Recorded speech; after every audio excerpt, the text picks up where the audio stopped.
राज हाथ की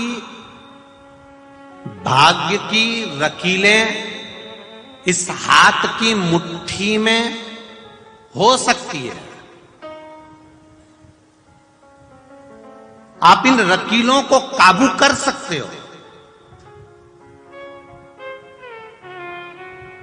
पर भाग्य पर काबू कर सकते हो क्या? नहीं। हाथ की रकीलें मुट्ठी में रखकर तुम रकीलों को काबू कर सकते हो, पर भाग्य को काबू नहीं कर सकते।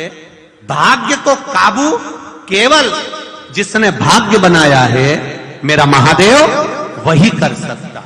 उसकी शरण में जाकर, उसके चरणों में पहुंच, उसकी शरणागति ग्रहण कर उसके चरणों में पहुंचकर उसको नमन करना।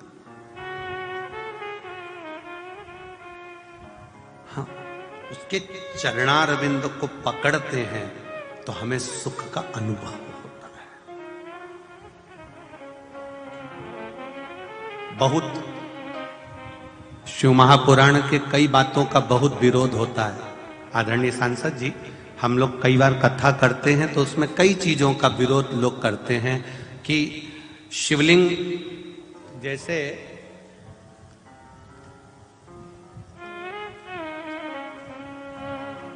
मान लो कि ये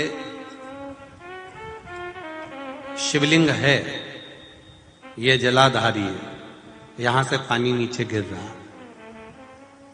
अब पहले लोग यहां जल चढ़ा देते थे और अपने घर चले जाते थे। बोलो सही है कि गलत है? अब लोगों को यह मालूम पड़ गया कि यहां गणेश जी महाराज हैं, षडानंद कार्तिकेय जी हैं बीच में, बोलो बोलो जम के, अशोक सुंदरी है, पार्वती जी का हस्त कमल है, ऊपर से जो जल गिर रहा है वो जया, विषहरा, शामली बारी, दौतली, देव, शंकर जी की 5 लड़कियां हैं। अब लोगों को ये ज्ञात हो गया, तो अब जितने भी लोग जल चढ़ाने जाते हैं, अगर कोई कामना से जल चढ़ाता है तो यहां चढ़ाया, यहां चढ़ाया, यहां चढ़ाया, यहां चढ़ाया, फिर शिव जी पर चढ़ा दिया।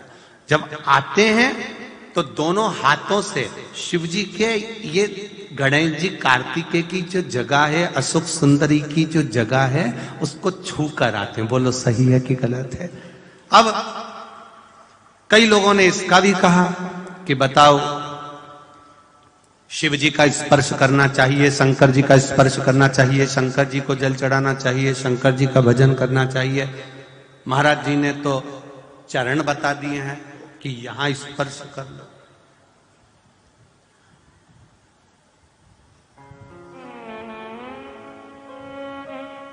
पहले के लोग तो केवल शिवलिंग को जल चढ़ाते थे, स्पर्श करते थे। अब तुमने नई बात कह दी कि नीचे चरणारविंद का तुम स्पर्श करो। इससे क्या होगा?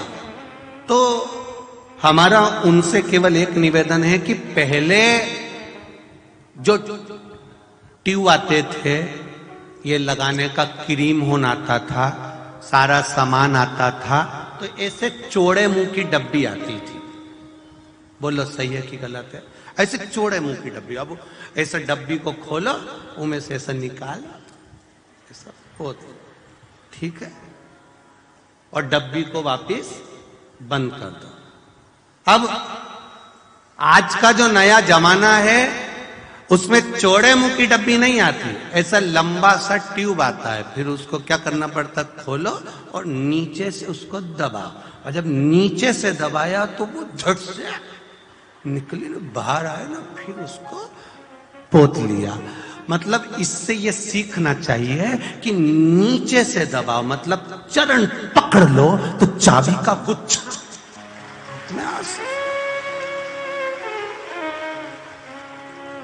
अब लोग पहले के जमाने की बात आज तक लेके बैठे हैं। ये सब सास का गला पकड़ के बैठे, ससुर का भी गला पकड़ के बैठे।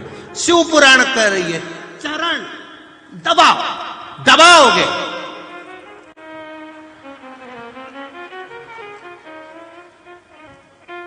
अब तुम तो गला दबा रहे हो। उनको बात बात में तुम चुप बैठे रहो, तुम चुप बैठे रहो, मुंह बंद कर रहे हो, तो वो चौड़ा मुंह का डब्बा। अब तुम कल से प्रैक्टिकल करना, अब तुम रोज शाम के टाइम, रोज शाम के टाइम चरण दबाना, सास इतनी खुश हो जाएगी कि एक दिन उसके मुंह से भवक निकल जाएगा, मेरे पास अंगूठी रखी है 3 तुझे दे दूंगी। वो निकला, तुरंत बाहर निकल गया हो, तुरंत। अब पहले का जमाना था तो शिवलिंग का स्पर्श करते थे, अब आज का जमाना है तो हमने चरण पकड़ लिया। मतलब यहां गणेश जी है, अशोक सुंदरी है, कार्तिक है, जब इनको पकड़ेंगे तो शंकर भगवान हमको भी अपनी औलाद समझेंगे, औलाद समझेंगे तो कृपा कर ही देंगे। ये निश्चित है, ये शिव तत्व की निश्चितता, ये शंकर की उदारता। ये करो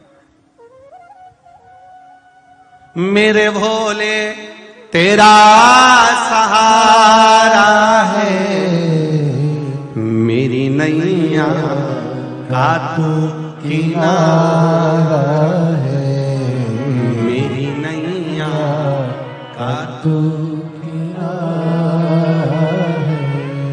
आप उसके चरण जब पकड़ेंगे, आप चरणार